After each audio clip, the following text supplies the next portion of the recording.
Hi there, I'm Chris with Enix Networks. We are a Microsoft partner located in Florida, and today I wanted to review with you how to encrypt an Office document, be it a Word file, Excel, PowerPoint, and we'll even take a look at Access as well. I want to throw one caveat in. Encryption is fantastic. No one's going to be able to get into a file once you password protect it. However, that includes your IT person. It also includes Microsoft support.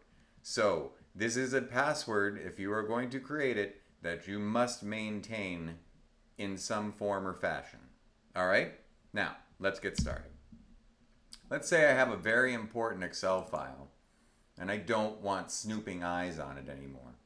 I'm going to go to File, Info.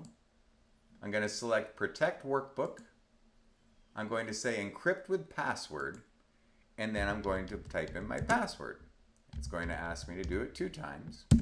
And then we're going to see that now we have a highlighted box indicating that a password is required to open this workbook. That is exactly what we're looking for. We're going to save our file.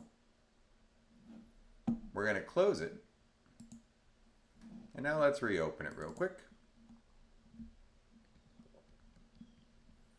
And now it's asking us for that password that we just put in. And I'm in.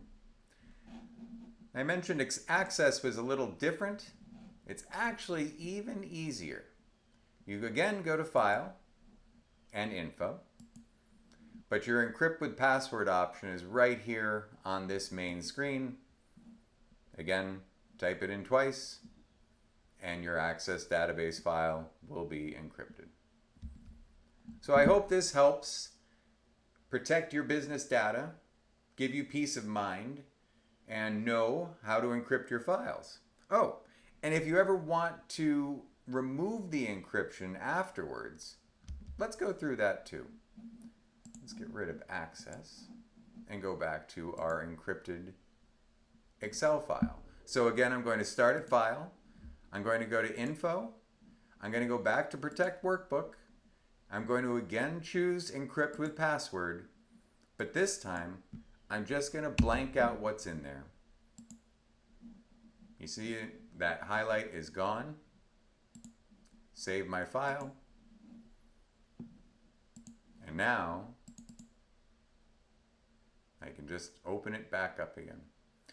When you enable encryption on any file, you'll notice that the autosave function up here flips from on to off. So you have to save this file when you're done with it.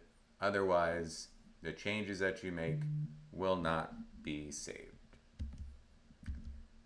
That's all there is to it.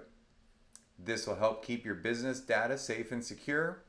It'll keep prying eyes away from information that people shouldn't have, and hopefully gives you a better peace of mind. Thank you for watching this video. We're going to have more soon.